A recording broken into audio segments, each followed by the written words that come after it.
මං නිමාලි. මට වයස අවුරුදු 28ක් දැන්. මං විවාහකයි.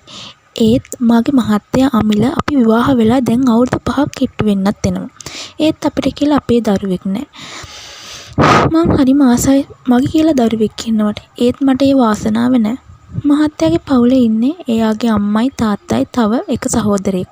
එයා කමිදු. එයා රටේ ඉඳන් ඇවිත් දැන් මාස 5කුත් කිට්ටු වෙන්න එනවා. ගෙදරින් විවාහ වෙන්න කිව්වට කොච්චරවත් අහන්නේ. සෙල්ලක්කාර වයසනේ. ඒ අතර මට අමිලගේ අම්මා නොයෙක් චෝදනා කරනවා. දරුවෝ නෑ, කණවැන්දුම් ගෑණි, මොකට ඉන්නවත් දන්නේ. ওই විදියට මට නොයෙක් චෝදනා එනවා. එයාලගේ පවුල උදවියත් හරියට බයිනවා.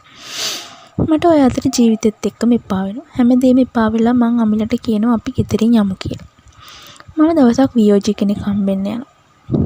මගේ මහත්තයා අමිලත් එක්ක යනවා. අපි ස්කෑන් එකක් කරලා සතියකින් මට රිපෝට් එකක් ගන්න එන්න කියලා ස්පිරිතාලෙන් කියනවා. ඒ ස්පිරිතාලේ ස්කෑන් එක කරද්දි ඉන්නේ මගේ හොඳම යාළුවෙක්. එයා මට කෝල් එකක් දෙනවා ස්කෑන් රිපෝට් ඇවිල්ලා අරයි යන්න එන්න කියලා. මම යනවා.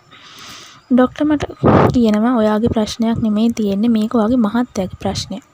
ඔයා මහත්තයාට බෙහෙත් කරන්න. එතකොට ඔයාට දරුවෙක් ලැබේ. මම මේ දේවල් ගෙදරට කිව්වට ගෙදරින් පිළිගන්නේ නැහැ කියලා මං දන්නවා. මට කරන්න දෙයක්වත් නැහැ. මහත්තයාට කියන්නත් බෑ. එයා ටිකක් සැරපර්ශ. ඔය අතර මහත්තයාට දුර බැහැර රැකියාවකට යන්න වෙනවා. ඉතින් මහත්තයා කියනවා මම දවස් ගානක රැකියාවට යනවා. ඔයා ගෙදර ඉන්න. ගෙදර අයත් එක්ක ඉන්න. මං ඉතින් කැමතිලා මමත් ඉන්නවා. ඔය අතර කමිදු. ඒ කියන්නේ මගේ මහත්තයාගේ මල්ලි. එයා හරිම ලස්සනයි. හරිම හැන්සම්. එයාත් මට වඩා අවුරුදු 2ක් වැඩිම. මහත්තයා ගියාට පස්සේ මට ආදරේ හිතෙනවා. මං එයාත් එක්ක කතා කරනවා. ඔය අතර මං කමිදුට මේ තීරණේ හැමදේම කියනවා. මේ විස්තර හැමදේම එයාත් එක්ක කිව්වට පස්සේ එයා මට උදව් කරන්න කැමති වෙනවා.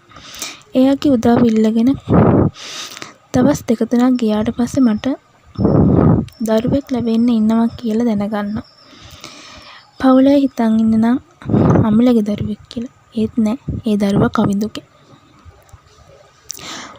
මට ඔය එකම කරන්න කිසි දෙයක් නෑ. මං කවිඳුගෙන් බැගෑපත් වෙලා ඉල්ලනවා මේ දේවල් කියන්න එපා. මගේ කසාදෙත් ඉවරයි. කවිඳු කැමති වෙනවා. ඔය එකම සති 3-4ක් යනකොට කවිඳුට ආයෙ රට යන්න එනවා. කවිඳු කැමැත්තෙන් රට යනවා. කවිඳු යන්න කලින් කියනවා මේ දේවල් කවුරුත් දැනගන්න එකක් නෑ. ඔයා සතුටින් අමිල අයියත් එක්ක ඉන්න. මට පුළුවන් විදිහට මං ඔයාලට උදව් කරන්න. ඔය විදිහට කවිඳු රට යනවා.